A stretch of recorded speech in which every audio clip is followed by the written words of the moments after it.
So, do maybe use the money for herself? Chai, ijuwa, obi nwanne m ajọkakwa. The heart of my sister is evil and wicked, even to her own little blood sister. Many years ago, in the serene village of Omoka, lived a hard-working man named Chuku. He was the pillar of his family, blessed with four beautiful daughters: Dumebi the eldest, Chidiogo the second, Dima the third, and the youngest, Chidera. The Chuku family was known for their close bond and humble lifestyle. Their lives took a tragic turn when their father fell gravely ill on his dying bed. He called for Dumebi, his first daughter, to give her the last instruction. Listen carefully, my daughter, Mr. Chuku said with a weak voice. I have a piece of land that can be sold.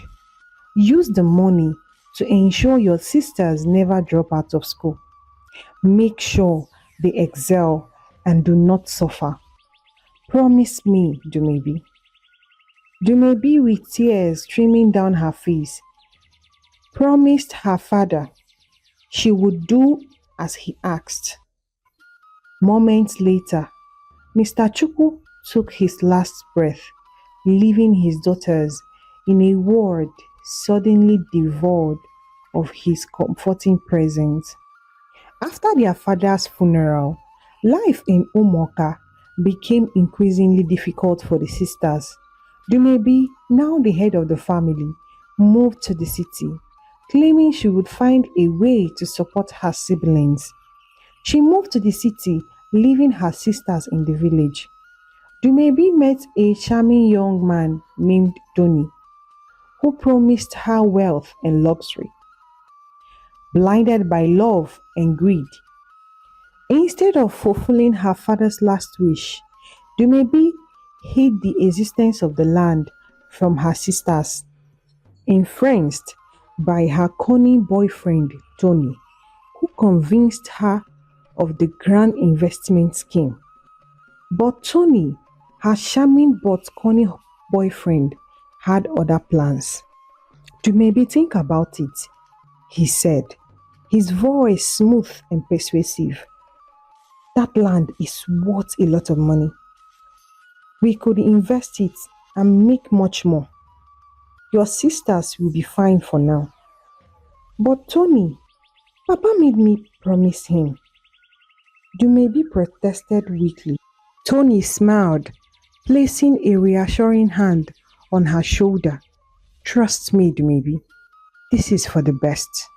We will secure a future, not just for you, but for all of them. Caught between her promise and Tony's convincing words, Dumebi made a choice that could change their lives forever. She sold the land, keeping the transaction a secret from her sisters, and entrusted the money to Tony, hoping for a prosperous return. Back in Omoka, Chidiogo, Dima and Chidera struggled to make ends meet. They all dropped out of school and took up menial jobs to survive. The betrayal of Dumebi, their once reliable sister, remained unknown to them. Life became increasingly harsh for them. They had to fend for themselves. They took up menial jobs, working in the fields and doing odd tasks around the village. The dream of education faded as survival became their primary concern. Each evening, they returned home exhausted, their hands hardened, and their spirits worn. The absence of Dumebi's promised support was a constant weight on their shoulders and mind. But they held on to hope, believing that she would come true for them eventually, when everything fell in place for her. Meanwhile, in the city, Dumebi's life was opposite to her sister's. With the money from the land, she lived a life of luxury and indulgence. She shopped in expensive boutiques, dined at high-end restaurants, and attended glamorous parties. Tony, always by her side, continued to charm and manipulate her, keeping her focused on their lavish lifestyle. Dumebi occasionally thought of her sisters, but Tony's assurance and the attraction of her new life drowned out of her guilt. She convinced herself that she was doing the right thing, that the investment will eventually benefit them all.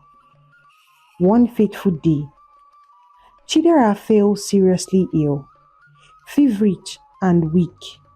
She could barely walk or make a move. Chidiogo and Dima were scared, knowing they didn't have the means to afford a proper medical care. They tried traditional remedies and sought help from the village healer, but Chidera's condition only worsened. They decided to reach out to Dumebi, their elder sister. Chidiogo called her, hoping their sister would respond quickly and help save Chidera. As they waited and turned to their younger sister, praying for a miracle to happen, Chidiogo and Dima poured their hearts, telling and detailing Chidera's condition and begging Dumebi for help. Sister Dumebi, Chidera is very, very sick. We need you to help get her proper medical treatment. Please come to us or send us money. We are really struggling without you. Dumebi was struck between guilt and sorrow. She was speechless. She wanted to help, but Tony, ever the manipulator, convinced her otherwise. He collected the phone from Dumebi and hung it up on them, convincing Dumebi otherwise. Sending money now would be pointless. Our investments are about to pay off. Just a little more patience, and we will have enough to help them properly. Torn between her love for her sisters and trust in Tony, Dumebi chose to wait, believing that she was making the right decision. The two sisters were heartbroken. They were so sad, shocked at the same time. Ever since Dumebi left the village, she had never helped them, sent them any money or any provision. She totally forgot about them. Dumebi is heartless and evil, Chidiogo said. How can a blood sister be this wicked? How did she sleep at night upon everything we begged her? Yet, she did not help. If anything happens to Chidera, it's going to be upon Dumebi's head, Chidiogo said. Me too. I shock, oh, seriously. So this is how Sister Dumebi abandoned us. Even at the point of life and death, she refused to help. Ha! Papa will be turning in his grave now. Dima cried out. Despite their best efforts, Chidera's condition continued to deteriorate and get more worse. One quiet morning, as the sun set over Omoka, Chidera took her last breath. Chidiogo and Chidima were devastated, their cries echoing through the village. The loss of their beloved sister were a blow they couldn't barely withstand. The villagers gathered for Chidera's funeral, offering their condolences and supporting Chidera and Dima. As they stood by her grave, their hearts heavy, with grief and unanswered questions. They couldn't understand why Dumebi did not come to their aid. Even the burial of her younger sister, Dumebi did not come to see her little sister for the last time. What a heartless sister! Chidera, my beautiful little sister, is me, Chidiogo. I failed you, my sweet sister. I should have hustled hard and make sure your dream of becoming a doctor come true. I am so sorry, Chidera. I failed you. Your elder sister failed you so badly, but I will fulfill your dreams, my sweet sister.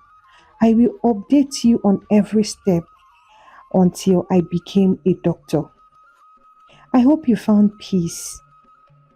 Chidiogo and Chidinma, they both cried out their eyes that night till morning, unable to overcome the grief.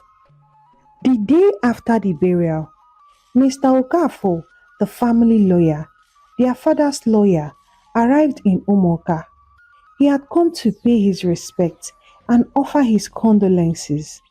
During the visit, he spoke with Chidiogo and Dima, expressing their sorrow over Chidera's death.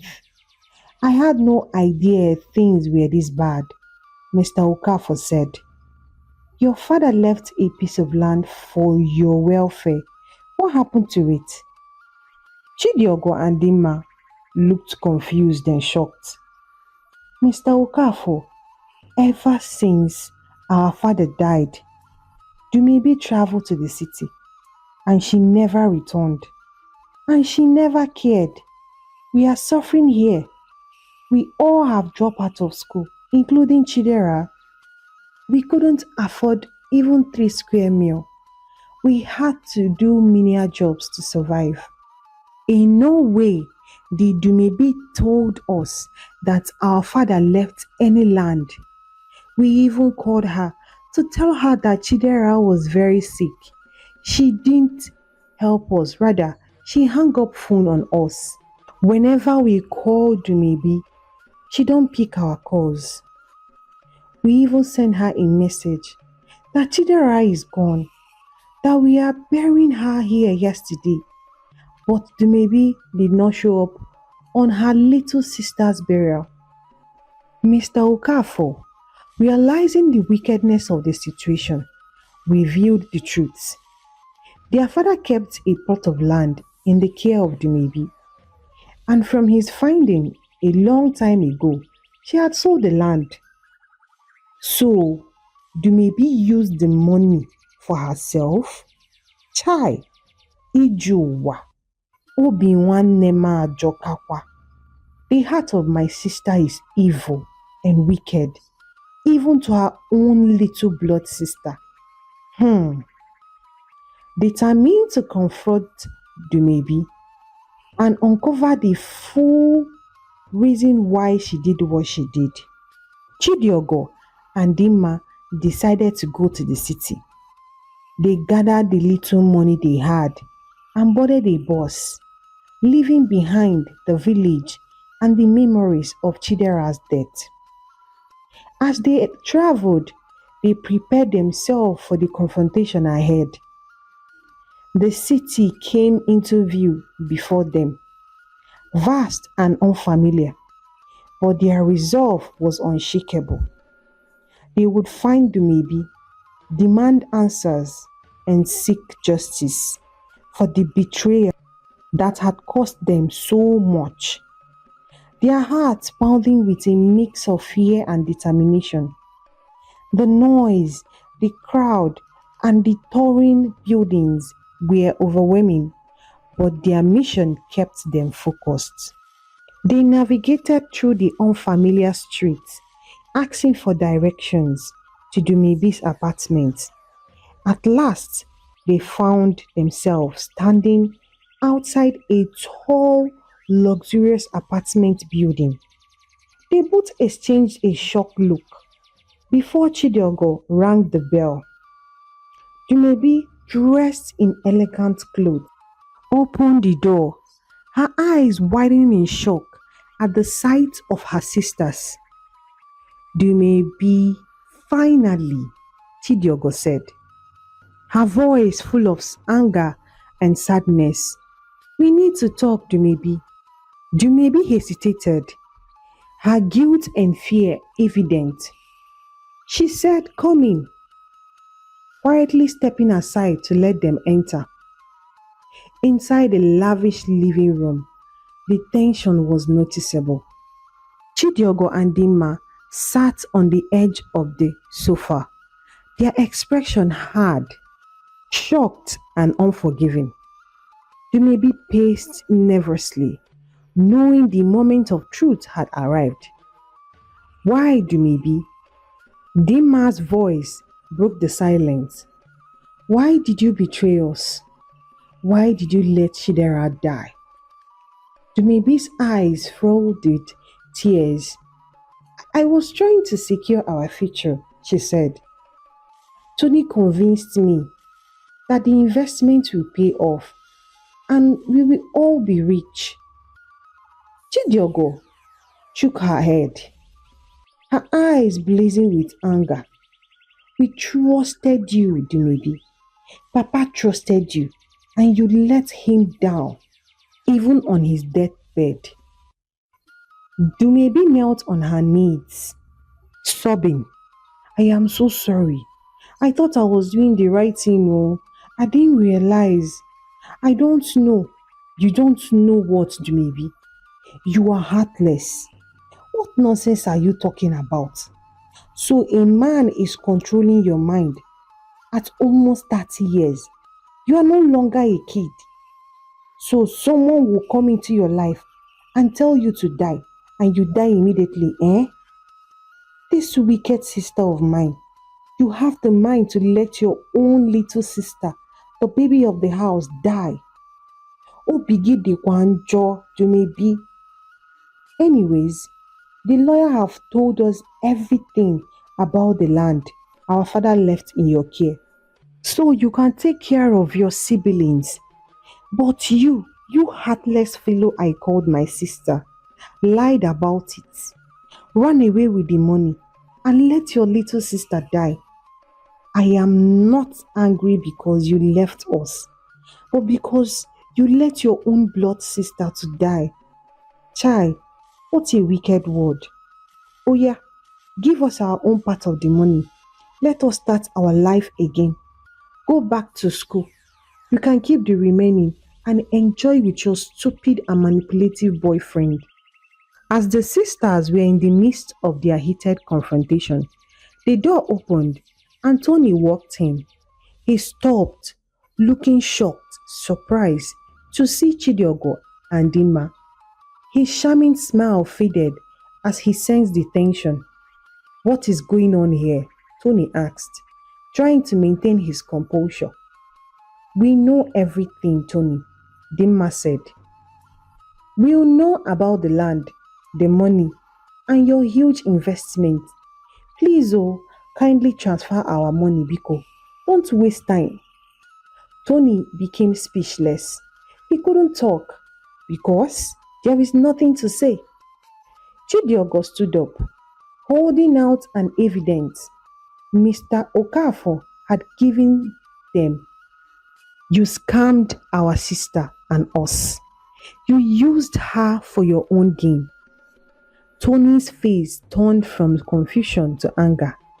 Dumebi, what have you told them? He demanded, stepping towards her.